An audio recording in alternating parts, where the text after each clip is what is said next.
Hello students, welcome in thermochemistry class.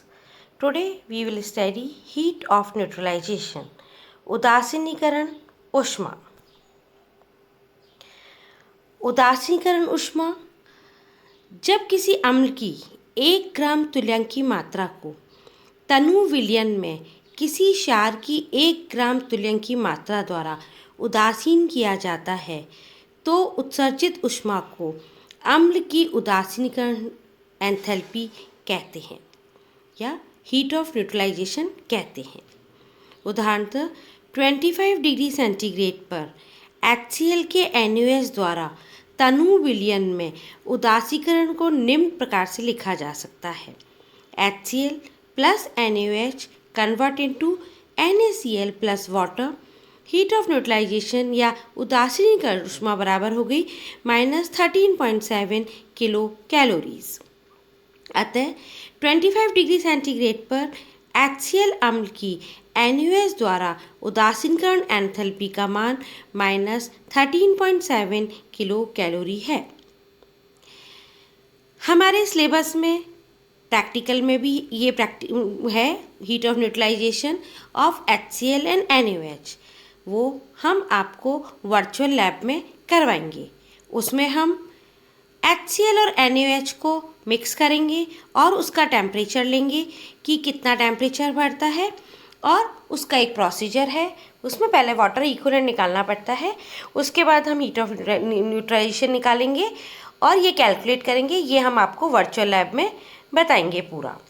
इसी प्रकार किसी क्षार की 1 ग्राम तुल्यांक की मात्रा को तनु विलयन में किसी अम्ल की 1 ग्राम तुल्यांक की मात्रा द्वारा उदासीन करने पर उत्सर्जित ऊष्मा की उस क्षार की उदासीनीकरण एंथैल्पी कहते हैं। उदाहरण HCl plus KOH convert into KCl plus water. Del H is equals to -13.7 kilo calories.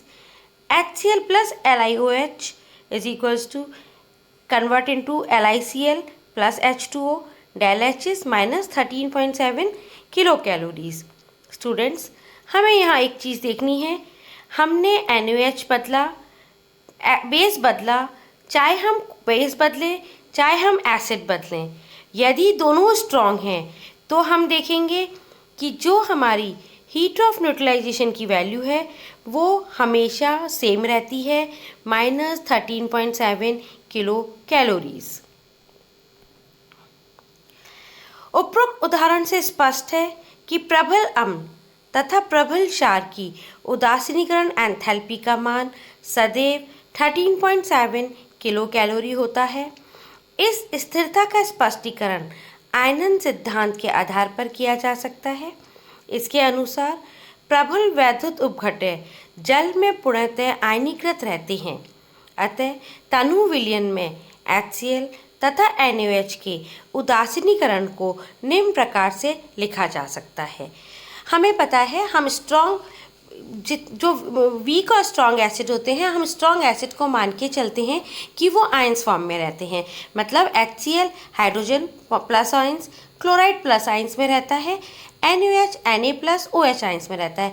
या कह सकते हैं हम जैसे ही ये हल्का सा विलयन में मिलता है तो ये एकदम सेपरेट हो जाते हैं और रहते आयंस फॉर्म में ही हैं। तो हम इक्वेशन लिख सकते हैं H plus plus Cl minus plus Na plus plus OH minus convert into sodium ions plus chloride ions plus water. Enthalpy value is -13.7 kilo calories. या हम लिख सकते हैं H plus OH ions is equals to convert into water. Del H is -13.7 kilo calorie. अतः प्रबल अम्ल तथा प्रबल क्षार की उदासीनीकरण enthalpy hydrogen ions and OH ions के सहयोग से जल की संभवन एंथैल्पी भी है। Water of formation, heat of enthalpy of formation को हम डिटेल में पढ़ेंगे, एक पूरा वीडियो बनाएंगे इस पे। यहाँ पे H आयंस और OH आयंस मिलके वाटर बना रहा है, तो मतलब वाटर का फॉर्मेशन हो रहा है, इसलिए हम इस एंथैल्पी को heat of enthalpy of formation भी कहते हैं। यदि हम अम्ल या क्षार में से कोई एक दुर्बल है तथा दोनों दुर्बल हैं तो उदासीनीकरण एंथैल्पी का मान 13.7 किलो कैलोरी से भिन्न होता है। उदाहरण हमने HNO3 is a strong acid, NH4OH लिया है और NH4OH को हमने इन दोनों को किया तो हमने देखा 12.3 आ रही है। अगेन HCl और NH4OH को हमने किया तो NH4Cl, H2O और 12.3 किलो कैलोरीज हमारी संभावना ये हीट ऑफ न्यूट्रलाइजेशन की वैल्यू आ रही है। अब हमने एसिड को वीक ले लिया और बेस हमारा स्ट्रॉन्ग रखा है, हमने NaOH ही लिया है तो हमने देखा वैल्यू हमारी चेंज हो गई है। इसका कारण उदासीकरण ऊष्मा में दुर्बल अणु तथा क्षारों की आयन एंथैल्पी का सम्मिलित होना है। उदाहरणतः एसिटिक अम्ल तथा NaOH द्वारा उदासीकरण केवल हाइड्रोजन OH ON का संयोग नहीं है, अपितु दुर्बल एसिटिक अम्ल का आयनन भी है। अतः यहाँ पे क्या होगा, एसिटिक एसिड क्योंकि वीक है तो वो अपने आप आयंस फॉर्मेशन में नहीं होता, उसे कुछ ऊर्जा की आवश्यकता होती है आयंस फॉर्म में कन्वर्ट होने के लिए। तो क्या होगा, वो आयंस फॉर्म में कन्वर्ट होगा CH3COH ions minus H ions में। यहाँ पे Q कैलोरी एसिटिक अम्ल की आयन एंथैल्पी है।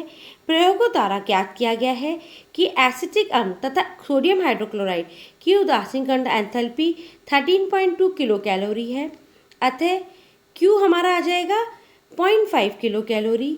इससे स्पष्ट है कि एसिटिक अम्ल की आयन एंथैल्पी -0.5 किलो कैलोरी है, अर्थात एसिटिक अम्ल 1 ग्राम मोल का आयन होने पर 0.5 किलो कैलोरी ऊष्मा अवशोषित होती है।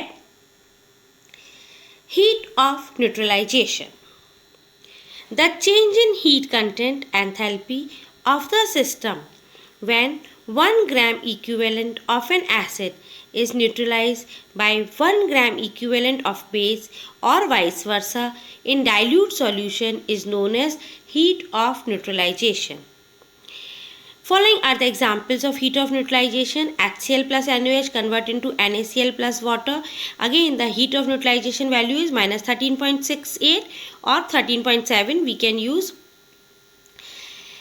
From these equations written above, it is observed that heat of neutralization of strong acid and strong base is -13.7 kilocalories. This can be explained with the help of theory of ionization. If HaNBOH represents any strong acid and strong base respectively, an equivalent amount of these in dilute solution be mixed, we have hydrogen ions, H ions, A ion plus B ions plus OH ions convert into A ions, B ions, H2O, Dal-H is -13.7 kilocalories. Thus, the heat of neutralization of an acid and a base is merely heat of formation of water from hydrogen and hydroxyl ions. If, however, the acid or alkali is weak, the enthalpy of neutralization is different because the reaction now involves dissociation of weak acid or weak alkali as well as the neutralization of acetic acid with sodium hydroxide, which involves the dissociation of acid as well as neutralization of H ions and OH ions is represented below. Hydrogen ions are neutralized by OH ions furnished by the completely dissociated sodium hydroxide. More hydrogen ions are formed by dissociation of acetic acid to re-establish the equilibrium. Thus, both the reaction proceed side by side till all the acetic acid is completely neutralized. The enthalpy of neutralization of acetic acid by sodium hydroxide has been found to be -13.2 kilocalories, since the average value for the combination of hydrogen and OH ions is taken to be -13.7 kilocalories. The enthalpy of dissociation of acetic acid may be taken as 0.5 kilocalories. The heat of dissociation of weak acid or weak base may be defined as change in enthalpy of the system when 1 mole of its dissociation into ions. Students, हम practical में करेंगे HCl और NaOH का। हम पहले गर्म पानी लेंगे, वाटर इक्विवेलेंट निकालेंगे। Method how to calculate the heat of neutralization in lab. हम पहले गर्म पानी, ठंडा पानी लेंगे, फिर उसका टेम्परेचर लेंगे, गर्म पानी लेंगे, उसका टेम्परेचर लेते हैं, दोनों को मिक्स करते हैं, उनका टेम्परेचर लेते हैं, वो हो जाता है हमारा वाटर इक्विवेलेंट। उसके बाद हम हीट ऑफ न्यूट्रलाइजेशन के लिए एक्सीएल का टेम्परेचर लेते हैं, NaOH का लेते हैं और दोनों को मिक्स करके NaOH का जो बनता है उसका टेम्परेचर लेते हैं, मिक्सचर का टेम्परेचर लेते हैं। हमें एक चीज़ ध्यान रखनी होती है, दोनों की नॉर्मेलिटी सेम होनी चाहिए। बाकी हम आपको वर्चुअल लैब में और अच्छे से एक्सप्लेन करेंगे। Thank you.